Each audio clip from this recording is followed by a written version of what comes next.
And to some story here that could cause shock in the political scene, the Public Service Cabinet Secretary Justin Muturi has condemned the abduction of a section of social media activists who are critics of the government. Although the government denies involvement in the kidnappings, Muturi faulted security agencies for failing to stop them.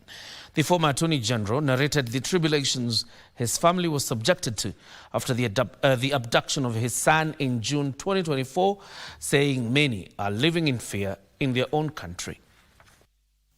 As Kenyans raise concerns over a wave of disappearances of a section of youth-turned-social media activists, Justin Muturi on Sunday became the first cabinet secretary to call for accountability on abductions of the young Kenyans. For the security forces should arrest and bring to book all those that are involved in the abductions without fail, and all the young people being held in illegal captivity should immediately be freed.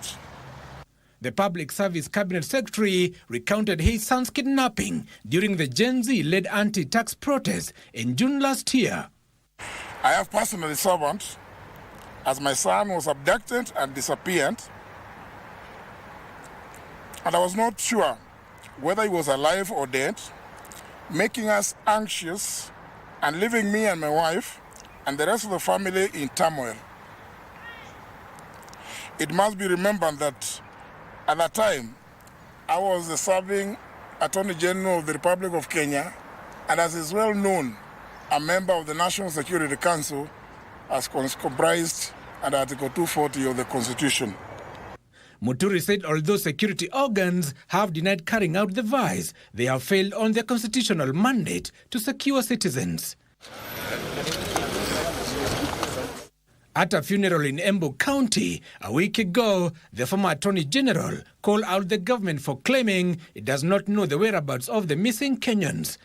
I stated categorically that it was not possible for the government to say that it did not know anything about the abductions, because that amounts to shunning its responsibility on accountability. At the same time, Muturi, who served as the Speaker of the National Assembly before the 2022 general election, denied any political alliance with former Deputy President Rigathi Gachagua. His sentiments come as the whereabouts of 4 Kenyans dubbed Mlolongo 4, namely Steve Mbisi, Justice Musimi, Martin Mwau, and Kalani Mwema, remain unknown. 5 others, namely Gideon Kibet, Billy Mwangi, Peter Muteti, Bernard Kavuli, and Ronnie Kiplangat, were released by their known abductors at various locations last Monday, January 6th. The youth are part of the Kenyan society, so we cannot just segregate them. They are part of Kenya. If they have issues they want to raise with the government, let them raise them. And let us allow them to raise them. That is all what democracy is all about.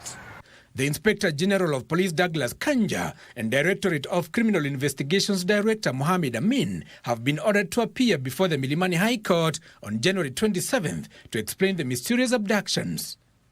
Giverson Minor, Sunday Express.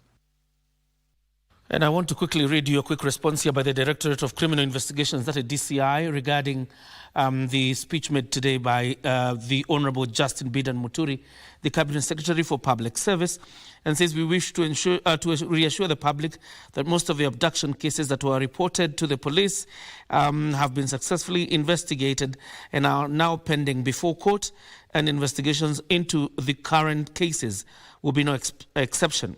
The alleged case of abduction involving CS Justin Muturi's son is active before DCI Kilimani.